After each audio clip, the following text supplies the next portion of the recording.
간혹 내비게이션을 틀고 운전을 하다 보면 제가 아는 길이라고 생각되어서 제 마음대로 가다가 실수한 적이 있었습니다. 다시는 그러지 말아야지라고 생각하다가 똑같은 일을 반복하곤 했지요. 저의 그런 모습을 보면서 하나님 앞에서도 이럴 수 있겠구나라는 생각을 하였습니다. 여러분, 하나님은 우리의 내비게이션이십니다. 우리가 하나님의 인도하심과 지시하심을 따르고 갈 때 하나님이 설정하신 올바른 길로 가게 될 줄로 믿습니다. 오늘도 하나님의 인도하심을 따라가는 저와 여러분 되시기를 바랍니다.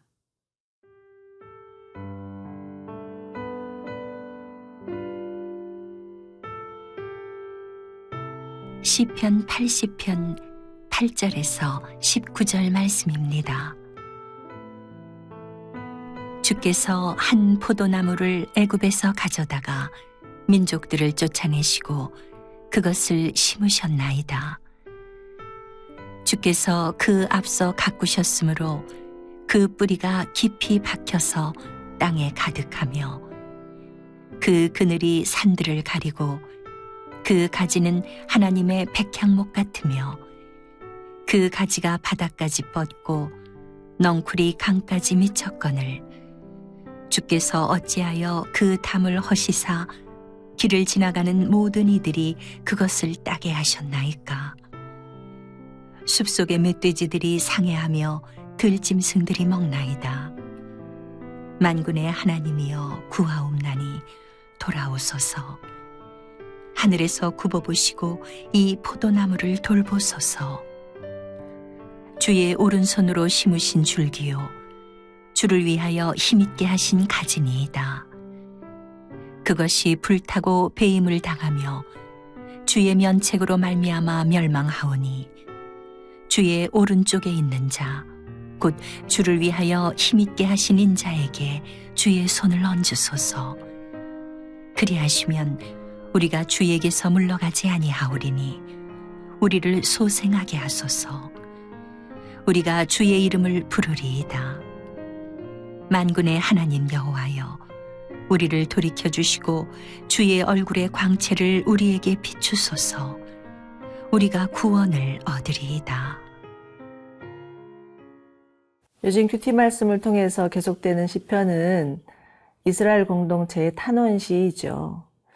하나님께서 이스라엘을 애굽에서 건져내시고 그들을 하나님의 언약 백성 삼으시고 또 약속의 땅 가나안에 두셔서 그들에게 큰 은혜와 축복을 주셨는데 그 은혜와 축복은 한시적이었고 결국 이스라엘은 그들의 죄로 말미암아서 이방 민족들에게 짓밟히고 나라 잃은 민족으로 전락하게 되었다는 탄식의 노래들이 이어지고 있습니다.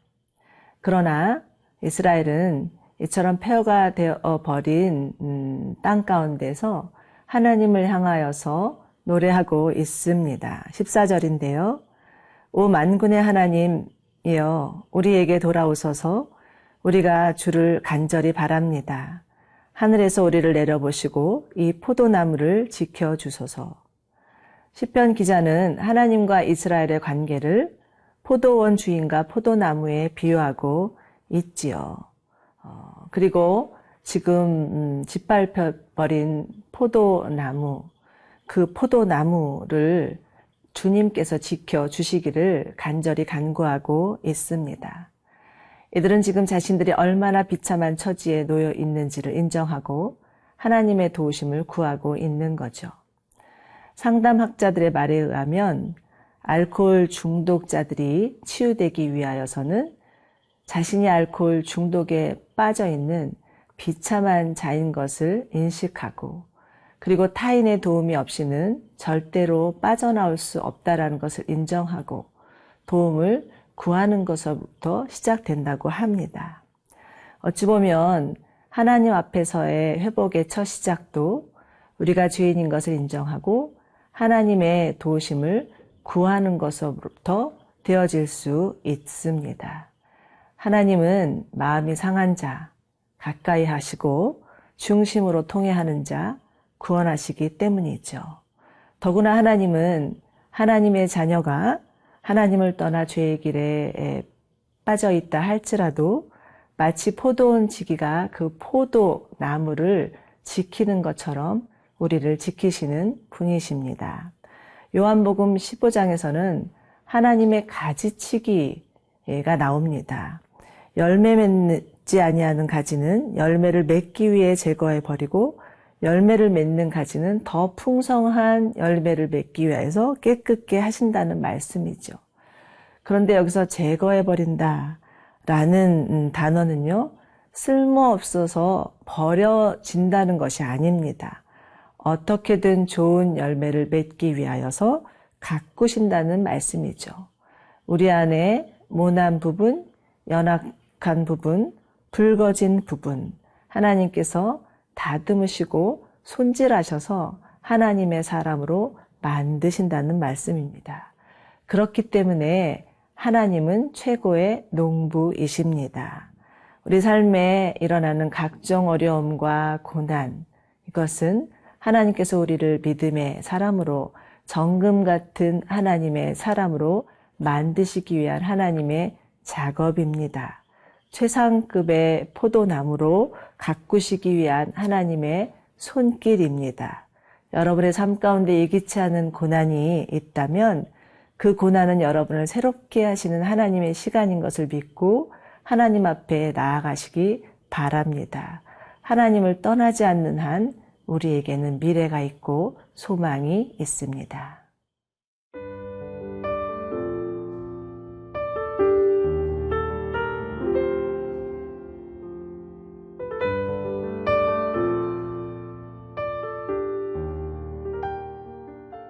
시편 기자는 계속해서 하나님께 끈질기게 호소하고 있습니다. 그의 기도는 더욱 강력하고 집요한데요. 이렇게 기도할 수 있는 이유는 하나님께서 그들의 농부임을 확신하기 때문이었죠. 15절에서 18절입니다. 주의 오른손으로 심으신 포도원과 주께서 친히 강하게 하신 나뭇가지를 지켜주소서. 주의 포도나무가 잘려 불에 탑니다. 주의 안식이 달라지자 저들이 쓰러집니다. 주의 오른손에 잡힌 사람에게 곧 주께서 친히 강하게 하신 인자에게 손을 얹어 주소서. 여러분, 이 구절을 자세히 살펴보시기 바랍니다.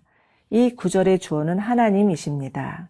주의 오른손으로 심으신 포도원, 주께서 친히 강하게 하신 나뭇가지, 주의 포도나무, 주의 안색, 주의 오른손에 잡힌 사람, 주께서 친히 강하게 하신 인자.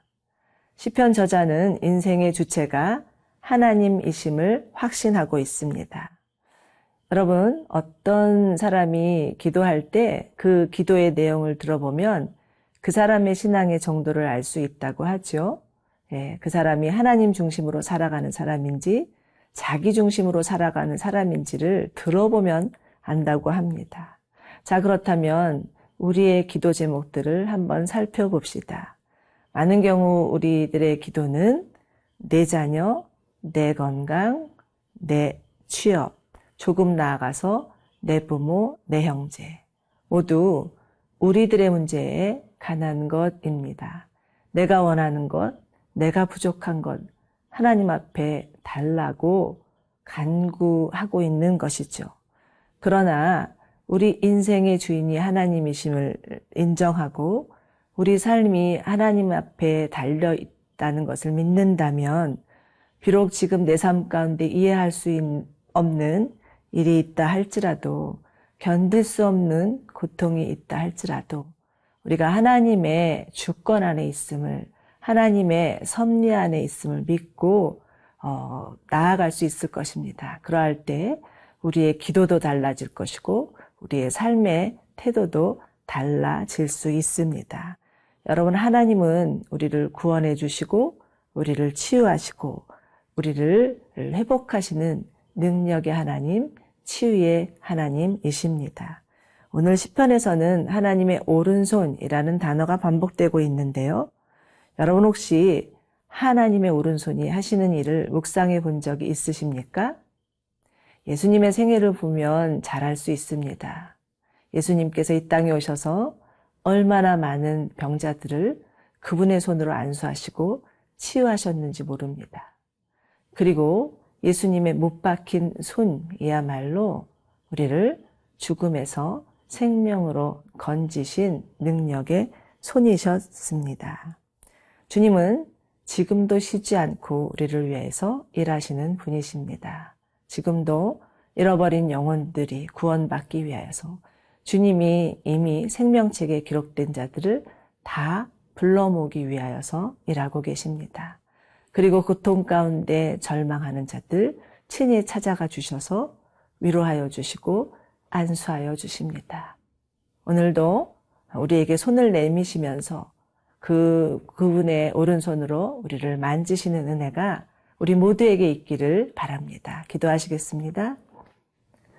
좋으신 하나님, 하나님은 언제나 우리와 함께하여 주시고 하나님의 손으로 품어주시고 치유하시는 분이신 것을 믿습니다. 하나님 어떤 경우에도 실망하지 않고 주님 앞에 나아가게 하여 주시옵소서. 하나님께서 우리에게 손을 내미실 때 우리도 손을 내밀며 주님 앞에 나아가는 자들 되게 하여 주시옵소서. 그래서 하나님의 품 안에서 안심하고 하나님의 품 안에서 회복되며 주님의 뜻을 이루어지는 자들 되게 하여 주시옵소서. 예수님 이름으로 기도드립니다. 아멘.